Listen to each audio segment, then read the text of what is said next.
All right, guys. So we're going to be reacting to an article written by Neil Blackman of Saturday Down South, and he's talking about why Florida's run game is going to be so critical for them in this upcoming season that starts in a few weeks against Long Island. So thanks largely to a belief in a talented young quarterback and a roster filled with more blue chip talent than they've had since reaching the SEC championship game in 2020. Florida finds itself picked in the upper half of the SEC as the dog days of the summer bleed into August, summer camp mercifully, and finally football season. One constant maximum I've learned in a decade covering college football is that often things that aren't talked about much during the talking season that define what happens during the actual football season. Enter the Florida run game.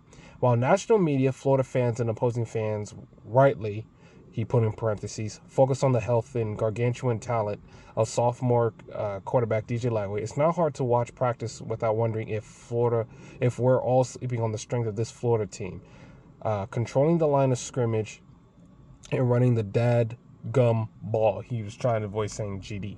Florida returns four of its top five rushers from 2025, including all SEC freshman Jaden Baugh, who Florida strength and conditioning coach Tyler Miles said last week is the strongest guy we've ever had at Florida. For perspective, Florida has tracked weight room prowess for a long time in its football program, and Baugh broke not only pound for pound records but team records according to Miles. He puts up freaky numbers. This makes sense given Ball's blend of power and explosiveness, and helped him lead the Gators with 673 rushing yards and 7 touchdowns as a true freshman, while ranking 5th tops among SEC freshmen in the SEC in broken tackle rate per PFF, Pro Football Focus. In other words, Baugh isn't just a weight room warrior. He's a bruising bully in pads who can also outrun you when he turns the corner. Ask LSU. Baugh is joined in the running back room by Jakobi Jackson, a 5'11", 215-pound senior who has gone from an unranked recruit to a draft-bound prospect that reminds NFL scouts of Miami legend Frank Gore. Now that's a very high comparison. Baugh and Jackson will get the lion's share of carries, but the group is spelled by a host of high-level recruits from sophomore Trayon Webb. He spelled his name wrong, but whatever. Keep an eye on a recent injury suffered by Webb, however. To freshman blue chips Duke Clark and KD Daniels. It's as deep a stable as Florida's had in the Billy Napier era, and likely since the early Dan Mullen years when Florida was the last in the national playoff picture. And I know what he's talking about. During that time, Florida had Damian Pierce and LaMichael P. Ryan and Malik Davis, and they had like some really good running backs. But I would argue that this running back group is deeper than any running back group Dan Mullen had.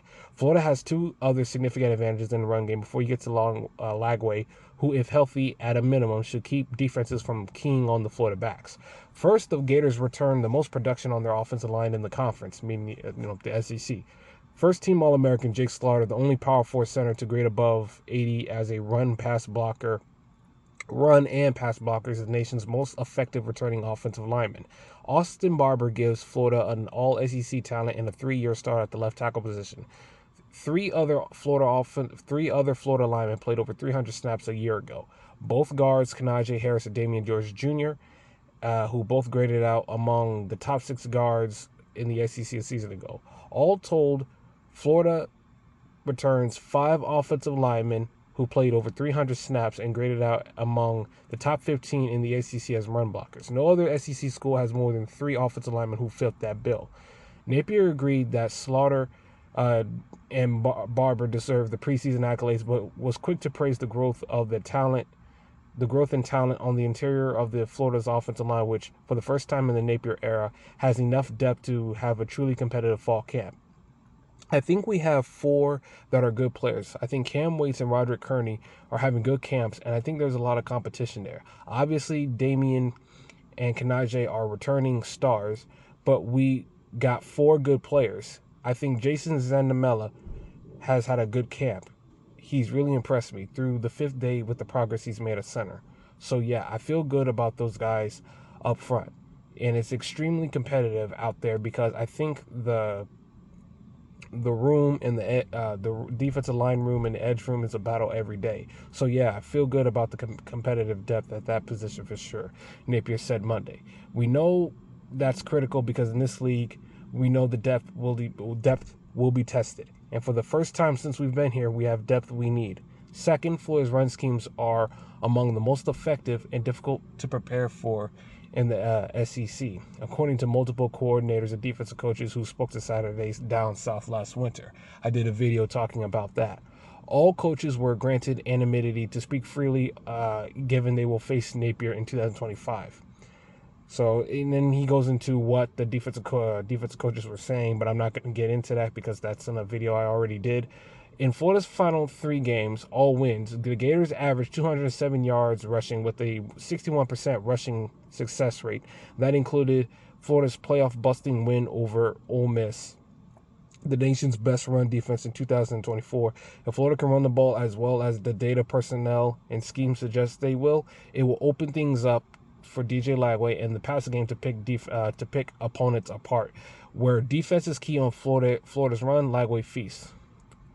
One key play of Florida's win over LSU, for example, Lagway gets a safety cheating to slow the run game after Jakobi Jackson ripped off an 8-yard run to get Florida second and short in LSU territory. With a single high safety look, Lagway has 2 options: Chimere Dike, who's open on a finger route, or Elijah Badger, who is open, albeit less so, on a sail route.